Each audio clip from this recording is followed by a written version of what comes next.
Bom dia, bem-vindo à nossa Escola Bíblica Dinâmica. Estamos estudando os Evangelhos e hoje especificamente é o Evangelho de Mateus, capítulo 9. Então já queria convidar você para acessar o seu dispositivo aí no capítulo 9 de Mateus, abrir a sua Bíblia. Nós vamos orar nesse momento e depois nós vamos aí conversar um pouco sobre esse capítulo. Vamos orar? Você pode fechar seus olhos aí na sua casa e a gente vai estar pedindo a orientação do Senhor agora sobre essa lição. Pai amado, nós te louvamos por mais esse dia de vida que Tu nos deste. Te louvamos pela possibilidade, Pai, de estudar a Tua Palavra. Ela tem poder para transformar as nossas vidas. E eu te peço que o Senhor abençoe cada pessoa, Pai, que está nos assistindo nesse momento, as pessoas que vão nos assistir também em outro dia, em outro horário, que não seja no domingo de manhã. Que o Senhor esteja visitando, Pai, essas famílias, esses lares, e que a Tua paz, Pai, que transcende a todo entendimento, seja derramado sobre esses lares. Se há doenças, que o Senhor cure em nome de Jesus. Se há problemas de perdão, que o Senhor possa promover a reconciliação. Enfim, que Teu Espírito Santo, Pai, esteja atuando em cada vida. Nos ajuda a ministrar essa lição, esse capítulo 9 de Mateus, para que todos possam entender e que essa palavra possa edificar as nossas vidas nessa manhã, Pai. Fica conosco, é o que nós te pedimos e te agradecemos, no nome santo e poderoso de Jesus Cristo. Amém. Então, queridos, dando continuidade às nossas aulas, vamos estudar hoje o capítulo 9 de Mateus. E eu queria que você pensasse sobre o capítulo de Mateus como uma linha que passa por todo o capítulo, que se chama fé. Nós vamos ver que os vários acontecimentos desse capítulo são permeados pela fé. Eu queria que você acompanhasse comigo aí no slide. Nós vamos perceber que esse capítulo 9... ele é dividido em 7 sessões, tá? Deve estar aparecendo já para você aí.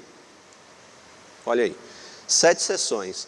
E eu queria que você conhecesse uma palavra que talvez seja nova para você, que se chama perícope. Perícope, um nome difícil, mas é uma coisa simples. São narrativas dentro do texto, dentro do capítulo, que encerram um sentido. Então, cada pequena história daquela contada, ela encerra o sentido nela, aquilo é uma perícope. Então, nesse capítulo, nós vamos ver 7 perícopes, que são essas 7 sessões. Tá? Então, começa aí pelo o poder de Jesus para perdoar pecados, do versículo 1 a 8, o poder libertador do Evangelho, do 9 ao 17, o poder de Jesus sobre a enfermidade, do 20 ao 22, o poder de Jesus sobre a morte, vamos ver lá nos versículos 18, 19, 23 e 26. O poder extraordinário da fé, versículos 27 a 31. Admiração e blasfêmia, 32 a 34. E encerra com os fundamentos da missão, nos versículos 35 ao 38.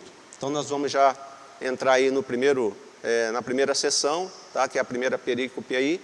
E eu queria te convidar a acompanhar essa leitura comigo. Tá? Então Mateus 9, de 1 a 8. E entrando no barco, passou para outra banda e chegou à sua cidade. E eis que lhe trouxeram um paralítico deitado numa cama. E Jesus, vendo a fé deles, disse ao paralítico: Filho, tem bom ânimo, perdoados te são os teus pecados. E eis que alguns dos escribas diziam entre si: Ele blasfema. Mas Jesus, conhecendo os seus pensamentos, disse: Por que pensais mal em vossos corações? Pois qual é mais fácil, dizer, perdoados te são os teus pecados, ou dizer, levanta-te e anda? Ora, para que saibais que o Filho do Homem tem na terra autoridade para perdoar pecados, disse então ao paralítico: Levanta-te, toma a tua cama e vai para a tua casa. E levantando-se foi para a sua casa. E a multidão, vendo isto, maravilhou-se e glorificou a Deus, que dera tal poder aos homens. Então nós vemos aqui acontecendo o primeiro milagre, a cura de um paralítico, demonstrando aí o poder de Jesus para perdoar pecados. Então no próximo slide aí,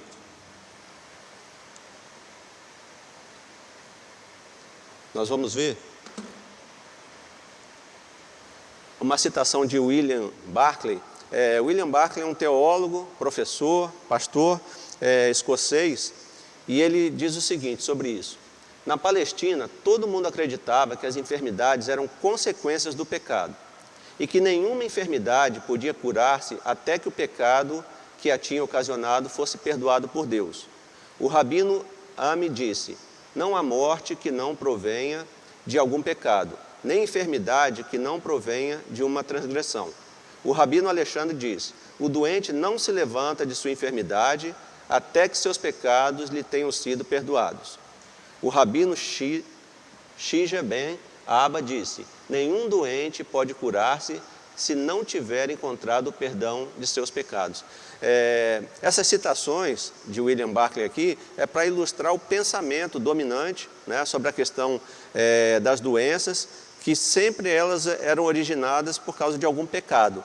Jesus, sabendo disso, o que ele faz? A primeira coisa que ele diz àquele paralítico é: os seus pecados estão perdoados. Por quê? Para que aquele homem fosse curado, a primeira coisa que tinha que acontecer é que os pecados dele fossem perdoados. Então, os escribas e fariseus, ao ver o milagre acontecer, porque era fácil dizer: os seus pecados estão perdoados. Isso ninguém podia constatar, ninguém podia ver.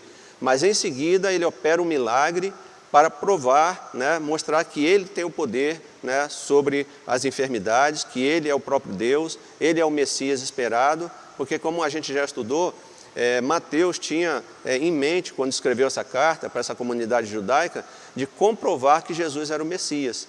Então, quando Jesus faz esse milagre, ora, se ele curou o enfermo na frente de todo mundo, por certo, seus pecados foram perdoados, porque senão a doença não sairia da vida daquele homem. Então, os escribas e fariseus não tiveram argumentos, eles tiveram que aceitar. Veja aí o próximo slide. Eu coloquei a ilustração aí dessa cura. Tudo que aconteceu naquele momento, né? Os homens que levaram Jesus os homens que levaram o paralítico até Jesus. É o próximo slide aqui. E eu destaquei um versículo, que é o versículo 2 do capítulo 9.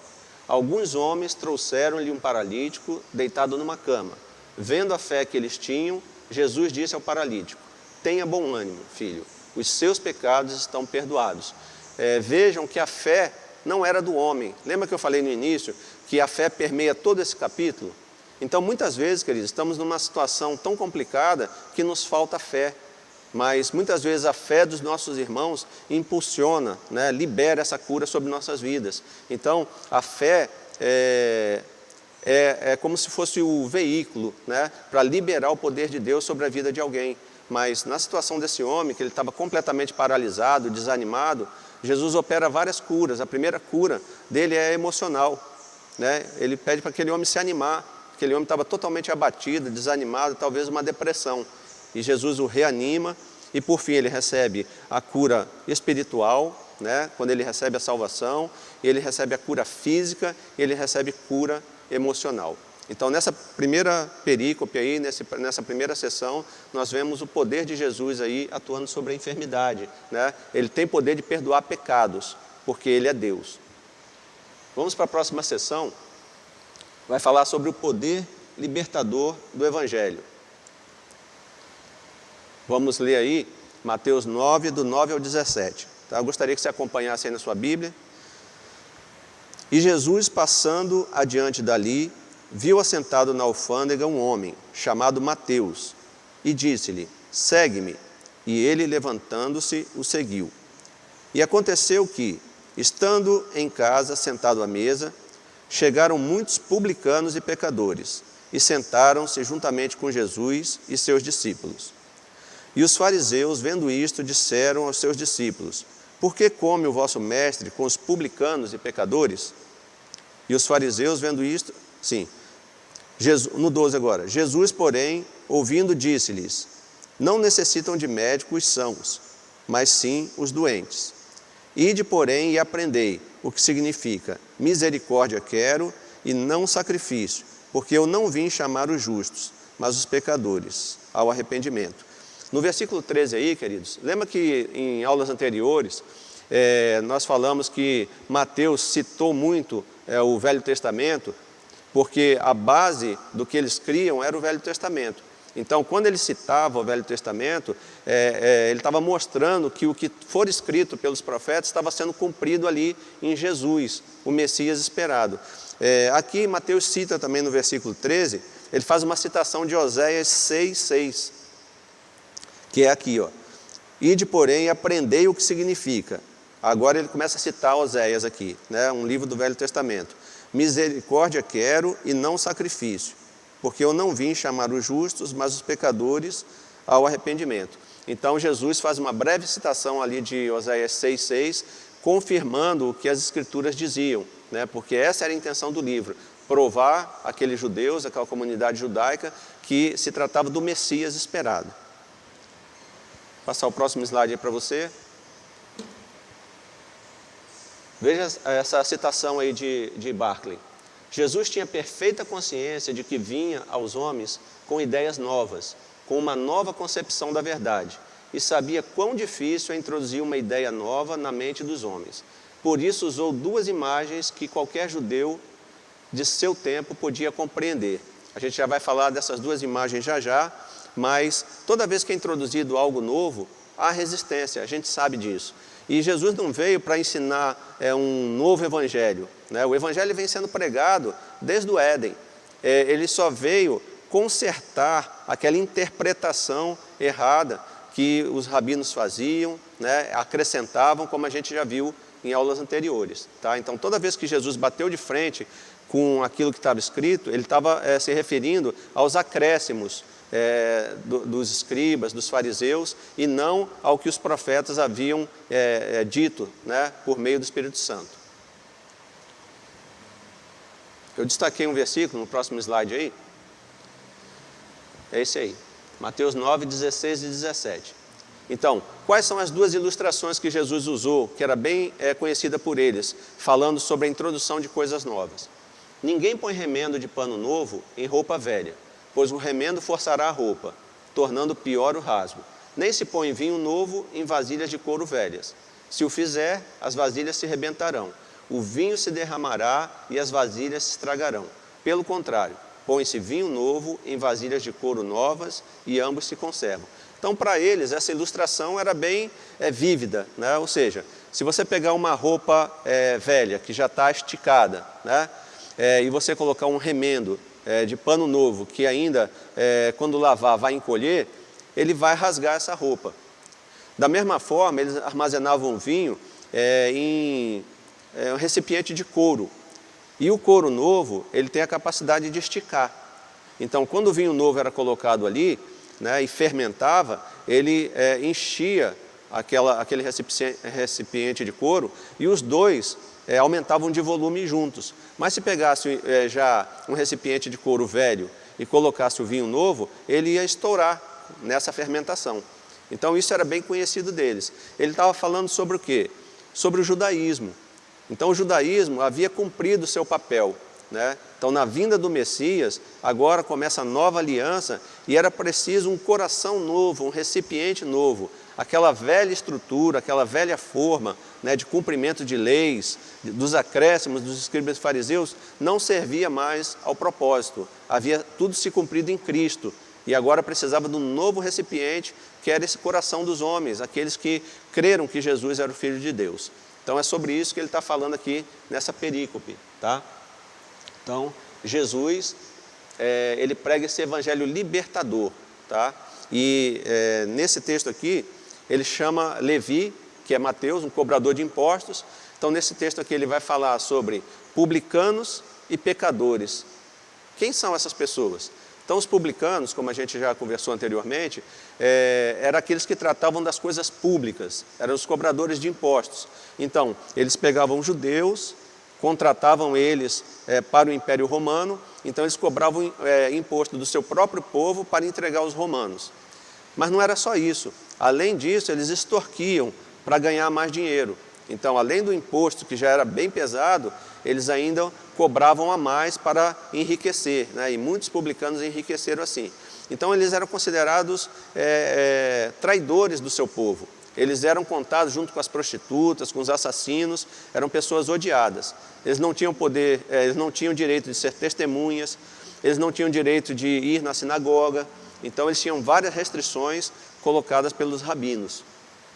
Mas a gente vê que Jesus, nessa nova forma, né, desse evangelho libertador, que foge daquela velha estrutura do judaísmo, ele escolhe quem para segui-lo? Mateus, né, contradizendo tudo o que aqueles homens pensavam, porque no pensamento judaico, Deus tinha prazer na morte dos pecadores e publicanos, né, que eles chamavam homens da terra, né, pessoas simples, pastores, agricultores, que não tinham cultura, que não tinham estudo e que não conheciam a lei.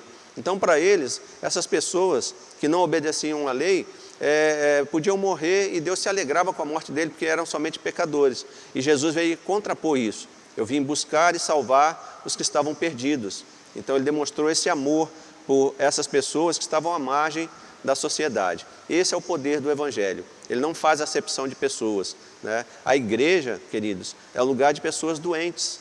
Jesus veio para os doentes e não para os sãos. Então as pessoas que acham que por si mesmas elas conseguiram essa cura do pecado, elas estão redondamente enganadas. Então elas fizeram um culto a si mesmo, que a palavra diz. Ou seja, por fora elas conseguem criar uma aparência de santidade, de limpeza, né? Como um sepulcro caiado, né? Por fora ele está pintado de cal ali, branco, mas por dentro tem um corpo em decomposição. Mas Jesus procura aquelas pessoas que são autênticas, que reconhecem que são pecadores e que carecem da graça e da misericórdia de Jesus para serem transformados, né? Eu sou uma dessas pessoas, você com certeza é uma dessas pessoas, né? É só pela graça, pela misericórdia é que nós estamos aqui, estamos de pé. Amém? Seguindo então, nós vamos ver agora a terceira sessão, vou passar aí para vocês, o poder de Jesus sobre a enfermidade, tá? Isso vai estar lá do 20 ao 22, e aí, esse texto, nós vamos ver que ele se intercalou. Jesus vinha, né, depois de expulsar lá os demônios do Gadareno, ele vem para Cafarnaum, e aí ele se encontra com Jairo, e ele está indo para curar a filha de Jairo, que está à beira da morte, né?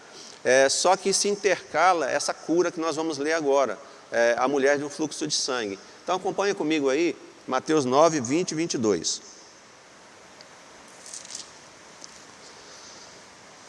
Vocês observaram que a gente pulou alguns versículos, mas nós vamos retornar depois, tá? Então 20. E eis que uma mulher que havia já 12 anos padecia de um fluxo de sangue, chegando por detrás dele, tocou a orla do seu vestido, porque dizia consigo: se eu tão somente tocar o seu vestido, ficarei sã. E Jesus, voltando-se e vendo-a, disse: tem ânimo, filha, a tua fé te salvou. Imediatamente a mulher ficou sã. Então, uma mulher que havia 12 anos padecia dessa doença, uma hemorragia, ela sangrava e cerimonialmente ela era considerada impura, né? Vocês lembram que quando uma mulher ficava menstruada, ela tinha que se retirar para o arraial das impuras, e lá ela ficava até que os 7 dias, né, passasse para que ela pudesse voltar para sua casa. Essa mulher estava 12 anos nessa situação, porque ela tinha uma hemorragia, e ela já tinha tentado de tudo, já tinha gasto muito dinheiro com os médicos e não conseguia cura. Então, era uma pessoa doente, afastada do convívio familiar e da sociedade, era uma mulher que não podia ir à sinagoga, ela não podia tocar em outras pessoas, porque ela contaminava cerimonialmente, as pessoas se tornavam impuras também. Então, certamente, ela estava fraca, deprimida, e ela ouviu falar de Jesus, que ele tinha poder para libertar, para curar, e ela então coloca no seu coração esse desejo pela fé, que se ela tão somente tocasse nas vestes de Jesus, ela já seria curada. Por quê? Ela não se sentia digna, e ela sabia que ela nem poderia estar ali no meio da multidão, porque se a multidão soubesse que uma mulher impura estava ali, encostando em todo mundo, ela seria apedrejada.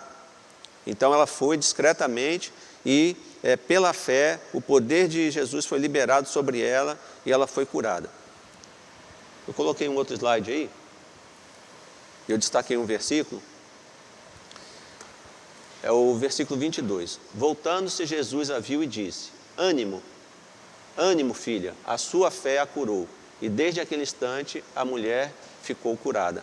Então vemos aí o poder de Jesus, o Messias prometido, né, como já havia sido profetizado pelos profetas, que ele teria esse poder de curar, fazer sinais e prodígios. E aí ele cura essa mulher que há 12 anos padecia desse fluxo de sangue. Em seguida nós vamos ver agora a filha de Jairo, que tinha 12 anos de alegria com a sua filha, e agora ela estava à beira da morte. Então, na quarta sessão aí, o poder de Jesus sobre a morte.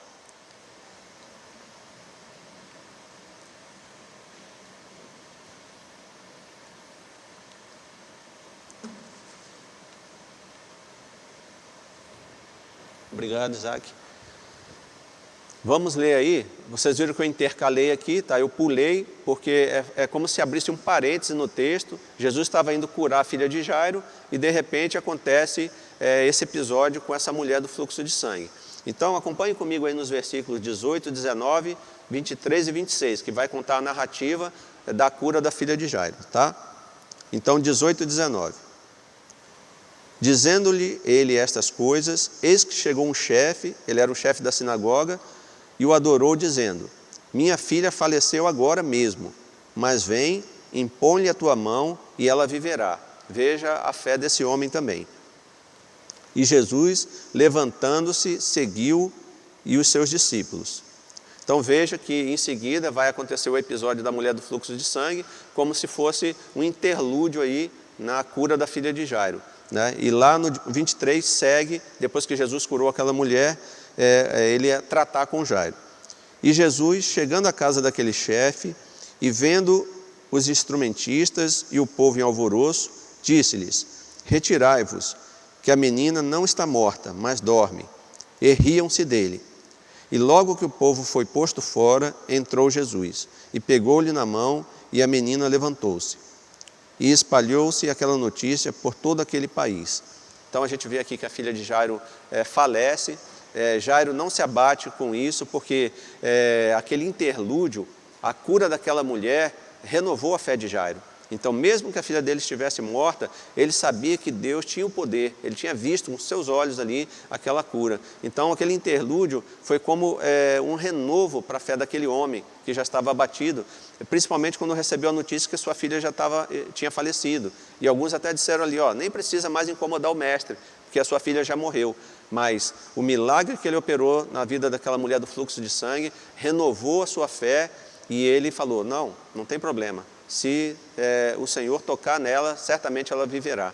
E assim foi, né? A gente vê aqui uma coisa interessante, irmãos, que quando a gente se cerca para fazer algo no reino por pessoas que não creem, pessoas que não têm fé, isso atrapalha, né, que essas coisas aconteçam. Então, o que Jesus faz aqui? Ele pega todas aquelas pessoas que não criam e aí ele fala: sai daqui, né, fiquem lá fora. E ele vai lá, né, e apoiado na fé daquelas pessoas que criam naquele milagre, para que o poder que existia nele fosse liberado, né? O poder de Deus está sempre disponível para nós, mas a chave que libera esse poder é a fé.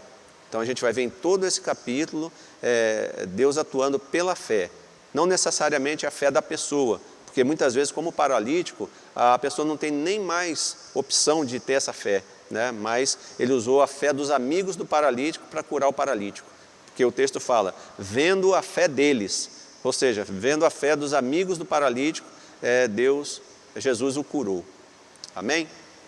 Então, o poder de Jesus sobre a morte. Vamos ver esse texto aí, dá uma olhada nesse slide. O versículo 24 e 25, eu destaquei aí. Disse: saiam, a menina não está morta, mas dorme. Todos começaram a rir dele. Depois que a multidão se afastou, ele entrou e tomou a menina pela mão e ela se levantou. A gente vai ver que em Marcos e em Lucas ele completa, mas Mateus ele sempre resume, né? Jesus diz para a menina: menina, levanta, né? Aqui não é citado isso, mas Mateus foi mais pontual ali, mais objetivo. E o fato é que a menina foi curada, né? Se levantou ali, ela foi ressuscitada, né? Ela havia morrido já. Então, vemos aqui, Jesus tem o poder sobre a morte. Mas a morte física, queridos, ele ressuscitou Lázaro, ressuscitou essa menina, enfim, houve várias ressurreições. Mas essas pessoas morreram novamente. Mas o maior presente que você pode receber hoje é a vida eterna. Então, essa ninguém pode tirar de você. E Jesus, na cruz, Ele conquistou isso, né? A nossa vida eterna, a nossa ressurreição. Então, um dia, ressuscitaremos como Cristo ressuscitou para a eternidade. Então, isso você adquire por meio da salvação, que vem somente por Jesus, quando você convida Ele para ser Senhor e Salvador da sua vida. Então, aquele que está em Cristo, ainda que ele morra, ele viverá. Então, se você quer ter uma vida eterna com Cristo, né, encontrar aqueles que um dia receberam Jesus, né, para ter uma eternidade de alegria com eles, você pode hoje, se você ainda não fez isso, convidar Jesus para ser Senhor e Salvador da sua vida. Porque ali o seu nome será escrito no livro da vida e você não precisa mais temer a morte, porque você viverá eternamente com Cristo. Vamos para a próxima sessão, então? A sessão 5, ele vai falar sobre o poder extraordinário da fé. Veja aí. Vamos ler aí os versículos 27 a 31. Você pode acompanhar comigo aí. Vai falar sobre a cura de 2 cegos e um mudo. E partindo Jesus dali, seguiram 2 cegos, clamando e dizendo: tem compaixão de nós, filho de Davi. E quando chegou a casa, os cegos se aproximaram dele. E Jesus disse-lhes: credes vós que eu possa fazer isto? Disseram-lhe eles: sim, Senhor. Tocou então os olhos deles, dizendo: seja-vos feito segundo a vossa fé. E os olhos se lhe abriram, e Jesus ameaçou-os, dizendo: olhai que ninguém o saiba. Mas, tendo eles saído, divulgaram a sua fama por toda aquela terra. Então a gente vê aqui primeiramente a cura dos 2 cegos. Esses homens vinham gritando, né? Filho de Davi. Essa expressão é uma expressão messiânica, né? Atribuindo a Jesus realmente a sua divindade. E aqueles homens, né? Ao contrário do paralítico, que se baseou na fé dos seus amigos, eles tinham fé. E Jesus falou: faça-se conforme a sua fé. Ou seja, se eles não tivessem fé, os olhos deles não seriam abertos. Mas eles tinham fé em seu coração, eles criam que Jesus era o Messias, não como deveriam crer, né? Eles criam que Jesus era o filho de Davi, ou seja, aquele rei que viria libertar Israel do domínio romano e faria de Israel uma grande nação. Mas, enfim, eles criam que aquele era o Messias, mesmo que de forma equivocada, né? Porque Jesus falou que o reino dele não era desse mundo, né? Então, essas pessoas esperavam um rei terreno que viesse libertar Israel do domínio das outras nações. Então, a gente vê aí, no próximo slide,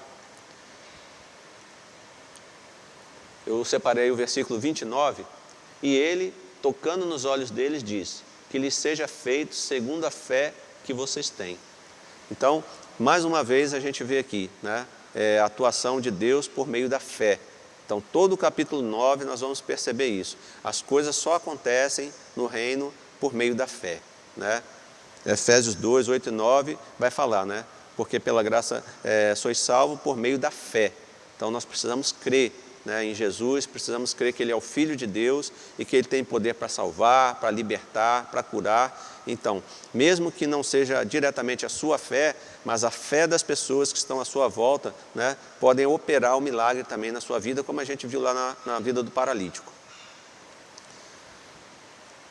A próxima sessão, né, a sessão 6, vai falar sobre admiração e blasfêmia. Versículos 32 a 34. Acompanhe comigo aí, por favor. E havendo-se eles retirado, trouxeram-lhe um homem mudo e endemoniado. E expulso o demônio, falou mudo. E a multidão se maravilhou, dizendo: nunca tal se viu em Israel. 34. Mas os fariseus diziam: ele expulsa os demônios pelo príncipe dos demônios. Veja o próximo slide aí. Eu separei esse versículo 33 e 34. Quando o demônio foi expulso, o mudo começou a falar. A multidão ficou admirada e disse: nunca se viu nada parecido em Israel. Mas os fariseus diziam: é pelo príncipe dos demônios que ele expulsa demônios. Então, queridos, o que a gente aprende aí, né, dessa sessão, dessa perícope? A multidão, que era composta aí pelos publicanos e pecadores, por aqueles que os religiosos da época, né, os mestres da lei, os fariseus, criam que eles já estavam condenados, né, que Deus se alegrava na morte deles, essas pessoas creram e se admiraram por aquilo que foi feito. Mas aqueles que era esperado uma fé, porque conheciam a palavra, eles tinham leis a se cumprir, 600 e poucos mandamentos diários de purificação, neles foi encontrada incredulidade. Então, além disso, eles atribuíram aquilo que Jesus fez a demônios. Então, aqui nesse texto, a gente agora vê sobre a questão da blasfêmia contra o Espírito Santo, o pecado que não tem perdão. Então, todos os pecados nos são perdoados, mas a blasfêmia contra o Espírito Santo não é. Por quê? Quem convence o homem do pecado, da justiça e do juízo é o Espírito Santo de Deus. Se você está com o seu coração tão endurecido que você não consegue enxergar o próprio Deus quando ele está atuando na sua frente, é porque o seu coração já está cauterizado. E isso estava acontecendo ali com aqueles mestres da lei. Eles estavam diante de Jesus, havia a profecia, né, do que Jesus faria quando o Messias viesse. Aqueles homens conheciam as Escrituras e eles, vendo aqueles sinais acontecerem, eles não creram. Então, ali eles cometeram a blasfêmia contra o Espírito Santo, que consiste em atribuir ao sagrado aquilo que é profano. Então, eles atribuíram a Deus, o Santo dos Santos, a operação por meio de demônios. Por quê? Aqueles homens estavam totalmente cegos espiritualmente. Então, aqueles que aparentemente, né, não eram espirituais, não participavam da religião, foi contemplado com crer, com a fé. E eles creram que Jesus era o Filho de Deus.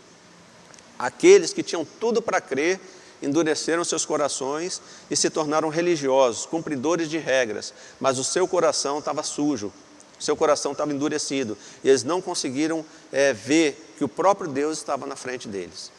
Será que hoje acontece isso também? A gente fica fazendo acepção de pessoas e olha para esse mundo aí e fala, não, essas pessoas têm que morrer mesmo, têm que ser condenadas, mas Jesus olha para essas pessoas com amor, olha com misericórdia, com graça. Ele veio buscar e salvar essas pessoas. Enquanto nós, muitas vezes religiosos, dentro de uma igreja evangélica ou não, se achando cumpridores de regras, não, eu faço tudo certinho, eu leio a Bíblia, eu oro, mas muitas vezes o seu coração está imundo, muitas vezes o seu coração está endurecido. Eu queria que você entendesse hoje que Jesus olha para o coração do homem. Não importa, querido, o que você fica fazendo na frente das pessoas. O que importa é como é a sua vida nos bastidores. Será que você foi transformado já de dentro para fora? Será que já saiu aquele coração endurecido, de pedra, e agora você recebeu um coração novo, um coração de carne, um coração quebrantado, disposto a obedecer? É isso que Jesus quer da sua vida, é isso que Ele está olhando. Então, aqui a gente aprende essa lição, que muitas vezes a gente julga as pessoas, né, mas aqueles, né, que a gente acha o último, né, a ser salvo, muitas vezes é aquele que Jesus vai buscar, vai salvar e que vai ser usado por Ele. Enquanto muitas vezes você que se acha tão bom, conhecedor da Bíblia, está estagnado, parado, porque o seu coração ainda não foi transformado. Então, nessa sessão, admiração e blasfêmia, a gente vê que aquele público, né, improvável se admirou e creu naquele milagre e que aquele homem era realmente o Messias, o Filho de Deus. E dos religiosos que se esperava esse reconhecimento, simplesmente blasfemaram contra o Espírito Santo, não receberam o Espírito que poderia convencê-los do pecado, da justiça e do juízo. Na próxima e última sessão, que é a 7ª sessão, a última perícope, Mateus 9, 35 e 38, a gente vai aprender sobre os fundamentos da missão. Ora, tudo isso aconteceu com um propósito, para que fosse reconhecido que Jesus era o Messias esperado, o Filho de Deus, mas que Ele não veio aqui só para curar, né, para restaurar a visão, enfim, para consertar a vida das pessoas, mas para que essas pessoas tivessem uma missão. Então, eu e você temos uma missão nesse reino. E enquanto nós não estivermos desempenhando essa missão, nós jamais estaremos nos sentindo completos. Então, precisamos desfrutar dessa verdadeira alegria que é participar dessa missão, né, dessa grande comissão que temos de ir e pregar o Evangelho a toda criatura. Então, veja aí de 35 a 38. A seara e os ceifeiros. E percorria Jesus todas as cidades e aldeias, ensinando nas sinagogas deles e pregando o Evangelho do reino, e curando todas as enfermidades e moléstias entre o povo. E, vendo a multidão, teve grande compaixão deles, porque andavam desgarrados e errantes, como ovelhas que não têm pastor. Então disse aos seus discípulos: a seara é realmente grande, mas poucos os ceifeiros. Rogai, pois, ao Senhor da seara que mande ceifeiros para a sua seara. Então, essa missão, ela se concentra em levar o Evangelho a todas as pessoas. Aqui, nesse local que Jesus estava, havia mais de 45 cidades, e aqui o texto fala que ele percorria Jesus todas as cidades e aldeias. Então, ele se preocupou em pregar a todas aquelas pessoas que não eram contempladas pela religiosidade da época, elas estavam à margem daquela religião, do judaísmo, elas não eram consideradas aptas para isso, mas Jesus se compadeceu dessa multidão, e ele não ofereceu só o Evangelho que os libertava da morte eterna, ele também curou, ele também restaurou famílias. Então, Jesus ele fez uma obra completa na vida do homem, né? Uma obra espiritual, uma obra emocional, uma obra física também. E nós, como igreja hoje, né, na missão que estamos fazendo, será que muitas vezes a gente não está só indo até as pessoas e falando para elas que elas têm que aceitar Jesus, senão elas vão para o inferno, mas nos esquecendo de contemplar outras áreas da vida dessas pessoas que têm necessidades emocionais, que têm necessidades também físicas, e nós muitas vezes nos contentamos em simplesmente pregar o Evangelho e não perceber que aquela pessoa não tem comida na casa dela, não perceber que aquela pessoa está enferma e precisa de uma ajuda, né? Uma oração que pode curá-la, ou até um remédio, porque Deus pode usar todas as coisas, né? Tudo está nas mãos dele, ele pode decidir na sua soberania curar com uma oração, mas ele pode decidir também curar por meio de um remédio que você vai comprar e vai entregar para aquela pessoa. Então, esse nosso ministério tem que ser integral. A gente não pode simplesmente pregar um evangelho que contemple só uma área da vida da pessoa. Muitos outros grupos religiosos têm se preocupado com essa área social, né? E também deixam a desejar, porque esse não é o principal, né? Porque a vida secular ela passa rapidamente. Então, precisamos contemplar o homem em todas as áreas da sua vida, e Jesus tinha essa preocupação. Vamos ver aqui o próximo slide. Eu destaquei o 35. Jesus ia passando por todas as cidades e povoados, ensinando nas sinagogas, pregando as boas novas do reino e curando todas as enfermidades e doenças. Então, qual é o fundamento da nossa missão? Pregar as boas novas do reino. Aí eu pergunto para você, meu querido que está me assistindo aqui nessa manhã, você que está assistindo em outro dia ou outro horário, você tem pregado as boas novas do reino? Realmente tem sido uma boa nova na sua vida? Porque se não tem sido nem para você, que dirá você pregar isso para os outros? Então, esse renovo do Evangelho, dessas boas novas, tem que acontecer diariamente na minha vida, na sua vida, para que você tenha esse desejo, esse ânimo de pregar para as outras pessoas. Imagine que se o Evangelho, né, de Jesus não faz diferença na minha vida, que motivação eu terei para pregar isso para as outras pessoas? Ou se mesmo assim eu for pregar e a pessoa olhar para mim e ver, rapaz, você anda derrotado, parece que nem você mesmo crê, como esse Evangelho trará impacto na vida da outra pessoa? Então é preciso a gente exalar esse bom perfume de Cristo, essa alegria, essa fé, e testemunhar para as pessoas, olha, Jesus fez isso na minha vida, Ele pode fazer na sua vida também, creia nisso. Ele me curou, Ele me restaurou, Ele me tirou do lamaçal do pecado e me trouxe para a sua maravilhosa luz, Ele pode fazer isso com você também. Ele pode restaurar o seu casamento, Ele pode restaurar a relação com seu filho, Ele pode te libertar das drogas, do álcool, dessa vida de prostituição, Ele tem poder para fazer isso. Então, aqui nesse texto, a gente vê Jesus atuando e mostrando para as pessoas o poder que Ele tinha no mundo físico, no mundo material, mas sobretudo no mundo espiritual. Isso ficou bem claro lá no início, quando Ele demonstra, né, que ao curar aquele paralítico, Ele também o havia libertado dos seus pecados, já que eles criam que toda doença era oriunda de pecados. Hoje nós sabemos, né, que nem toda enfermidade é oriunda de pecado, né?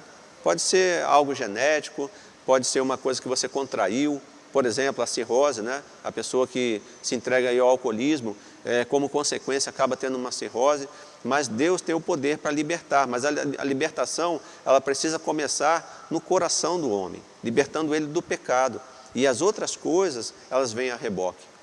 Lá em Mateus 6,33, ele diz, busca primeiro o reino de Deus e a sua justiça. Que justiça é essa? É fazer aquilo que a palavra nos ensina, é viver em retidão, né, como Jesus viveu, e as outras coisas vos serão acrescentadas. Deus sabe, meu querido, minha querida que está me assistindo aqui, exatamente do que você precisa, e Ele quer acrescentar essas coisas à sua vida, mas você precisa se render primeiramente a Ele. Busca primeiro o seu reino, o reino de Deus e a sua justiça. E essas coisas que você está correndo atrás, elas serão acrescentadas no momento oportuno. Isso aconteceu comigo também. Eu lembro que até o ano 2000, eu e a minha esposa estavam correndo atrás das coisas. E a sensação que a gente tinha é que as coisas estavam correndo de nós. E aí nós fomos impactados por esse texto de Mateus 6,33, e ali a gente se colocou diante de Deus para fazer o chamado que Ele tinha para nós. E o nosso chamado tinha muito a ver com casais, porque assim como Ele restaurou o nosso casamento, Ele poderia nos usar também para restaurar a vida de outros casais, já que a gente tinha um testemunho para contar para eles, olha, se você não crê que seu casamento tem mais solução, creia, porque o nosso também não tinha e Deus restaurou, e Ele pode restaurar o seu casamento também. E ali a gente se colocou diante de Deus para fazer aquilo que Ele tinha nos chamado para fazer no seu reino. E à medida que a gente foi fazendo, as coisas que a gente tanto corria atrás e que parecia que fugia de nós, elas começaram a nos ser acrescentadas. Então, não se preocupe, querido, com as questões materiais. Deus sabe exatamente do que você precisa. E no momento que você se colocar no centro da vontade dEle, para fazer aquilo que Ele está te chamando para fazer, e você sabe bem o que é, as coisas vão começar a acontecer. Aquele concurso que você queria tanto, de repente, abre-se uma porta. Aquele bem que você almeja tanto, de repente acontece. Isso de uma forma natural, sem acrescentar dores, tristeza. Então, Deus opera dessa forma. Você precisa se colocar primeiro no centro da vontade dEle. Depois, Ele vai acrescentando aquilo que você precisa.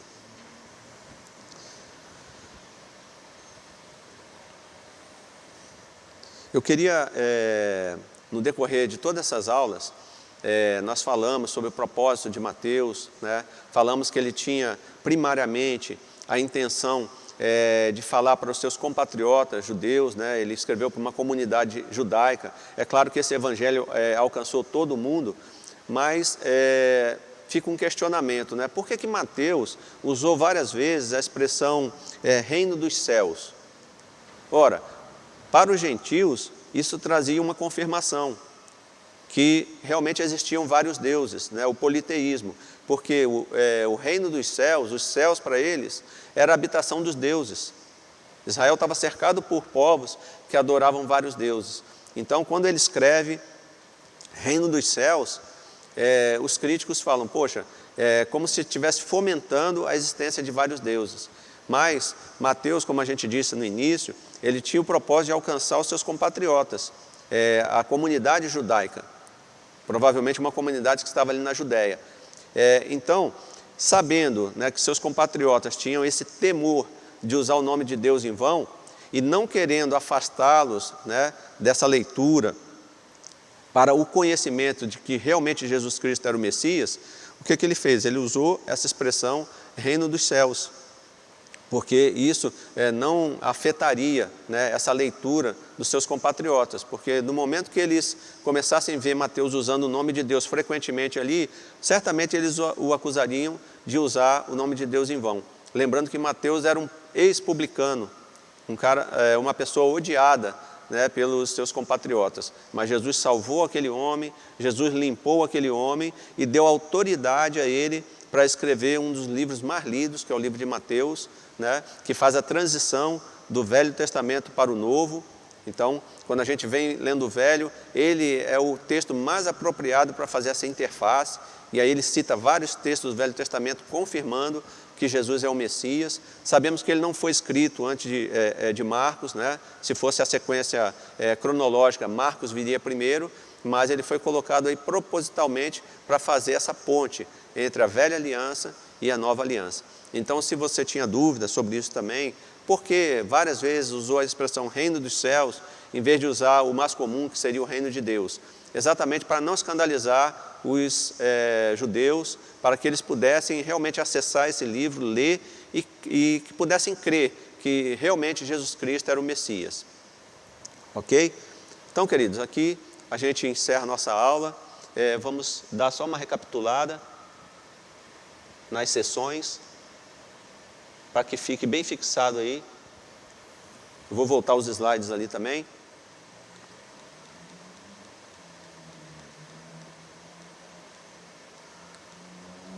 Então, quando você estiver lendo o capítulo 9 de Mateus, eu queria que você tivesse isso em mente.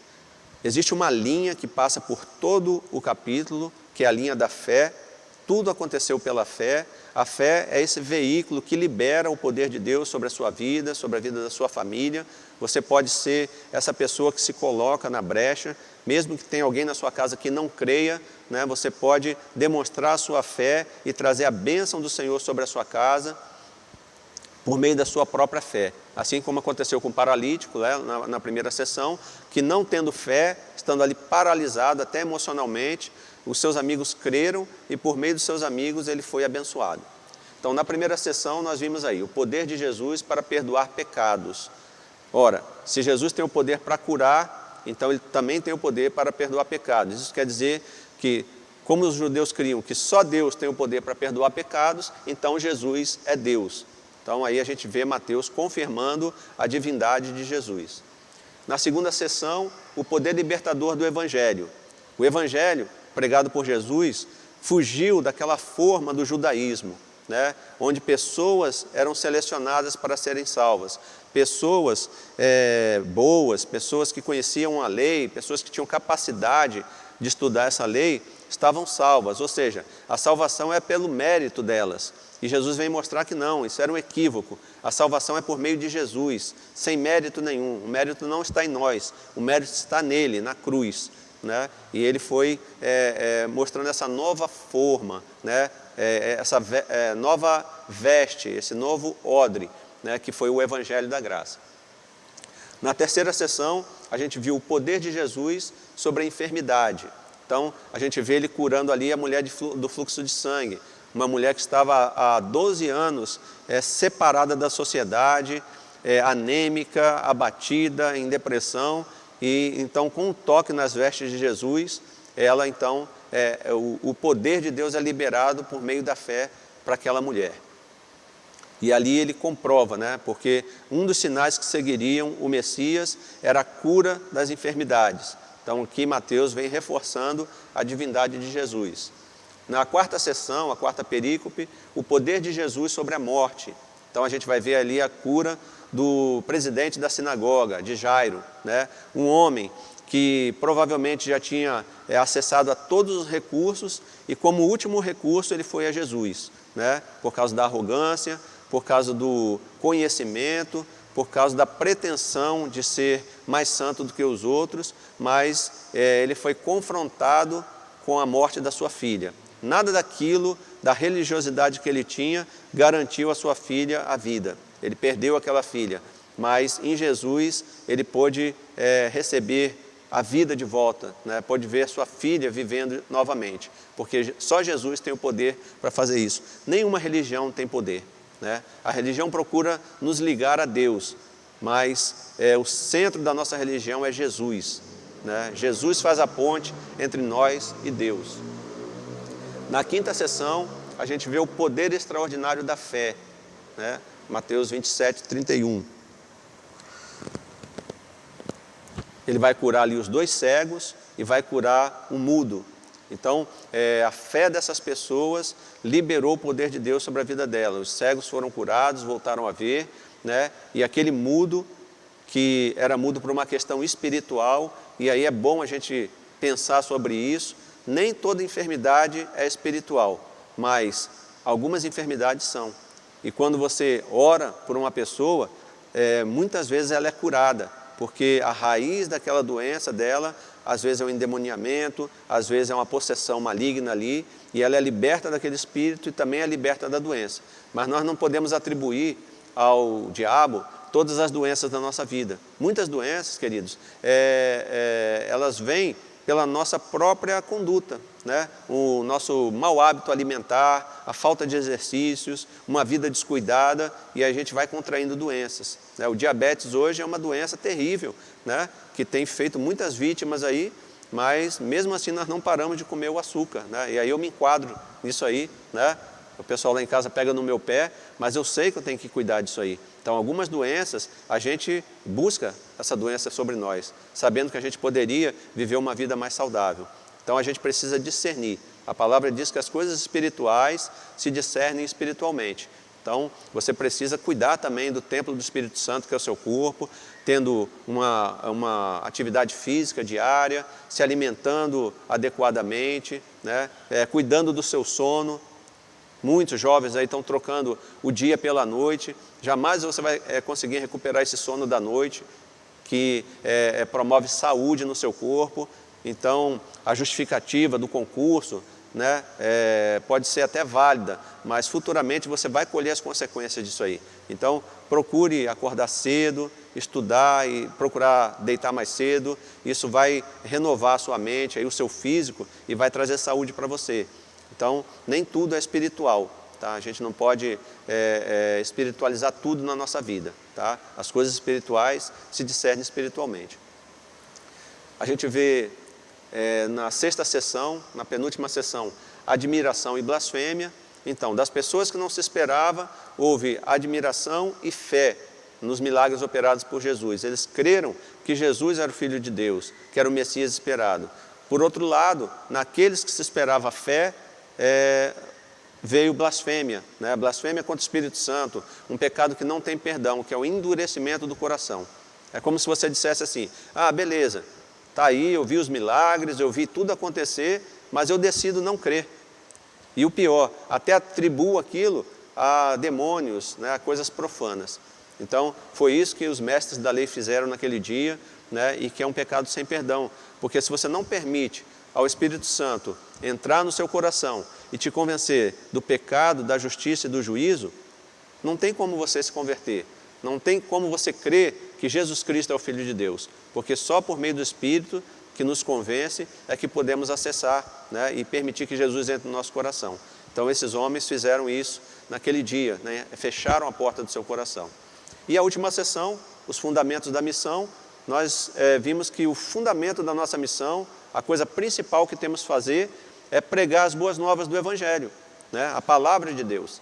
E aí, nessa pregação, nós temos que contemplar as outras áreas da vida das pessoas. As pessoas têm necessidades emocionais, as pessoas têm necessidades materiais, e eu não posso chegar numa casa onde há fome e simplesmente falar: não, eu vou orar, Deus vai te abençoar. Ora, se você chegou até ali, é porque Deus quer usar a sua vida para suprir aquela necessidade.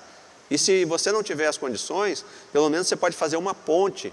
E a igreja está disponível. A Memorial, por exemplo, é uma igreja que atua socialmente, né, com cestas básicas, enfim, atende à necessidade das pessoas. Você pode fazer uma ponte com a igreja para que haja também nessa área da vida da pessoa. Porque o Evangelho ele contempla o homem todo.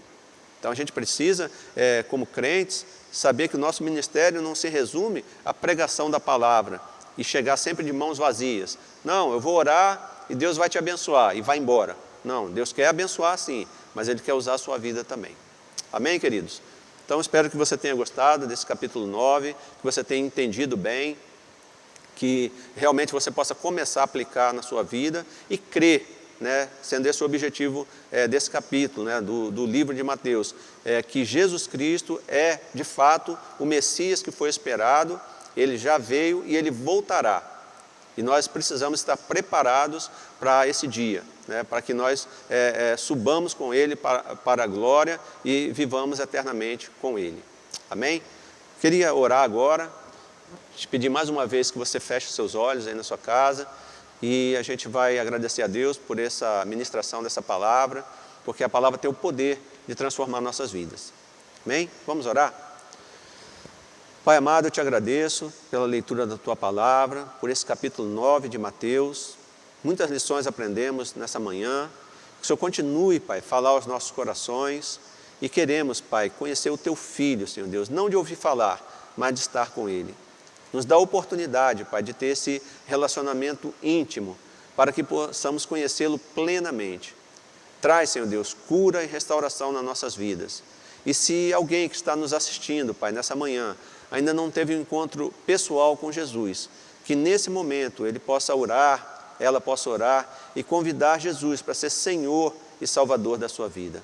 Para que ela seja contemplada, essa pessoa seja contemplada em todas as áreas da sua vida, corpo, alma e espírito, que as suas emoções sejam saradas, se há alguém com depressão, que seja curado em nome de Jesus, Ele tem poder para isso. Assim como Ele curou o mudo, os cegos, curou o paralítico, Ele tem poder para curar a sua depressão também. Creia, a fé, ela abre, ela habilita para que o poder de Deus venha sobre a sua vida. Creia, ore, peça e você vai receber em nome de Jesus. Se coloque, se posicione diante dEle e se você ainda não fez essa decisão, que é um divisor de águas na sua vida, não perca essa oportunidade. Faça isso agora em nome de Jesus. Convide Ele para ser Senhor e Salvador da sua vida. Senhor, que Tu possas abençoar esses lares que estão nos ouvindo, que a Tua paz, que transcende a todo entendimento, seja derramado em cada lar desse, Senhor. E que se há falta de perdão, que o Senhor possa trazer reconciliação, que se há doenças, que o Senhor cure em nome de Jesus, que se há falta de mantimentos, que possamos ser essa ponte para levar esses mantimentos até essas pessoas, que o Senhor possa estar operando, Pai, completamente na vida dessas pessoas. Nós Te louvamos por toda a Tua obra na nossa vida e queremos, Senhor Deus, fazer a obra do Teu reino neste mundo. Nos capacita, nos orienta, para que possamos pregar essas boas novas com ousadia. Fica conosco, Pai, no decorrer deste domingo, que o Senhor possa continuar falando aos nossos corações, e que o Senhor possa, Senhor Deus, capacitar a Tua igreja para fazer diferença nesse mundo. Que possamos de fato ser o sal da terra e a luz desse mundo tenebroso. Fica conosco. É que eu te peço e te agradeço com o perdão dos nossos pecados e no nome santo e poderoso de Jesus Cristo. Amém. Um bom dia para você, que Deus continue abençoando a sua vida. Se você tiver alguma necessidade, nós, Igreja Batista Memorial, estamos à disposição. Você pode fazer um contato aí pela mídia e nós queremos chegar até você, seja para fazer um estudo bíblico, seja para suprir alguma necessidade, conte conosco. Nós somos igreja, nós somos corpo. Um bom dia, Deus abençoe.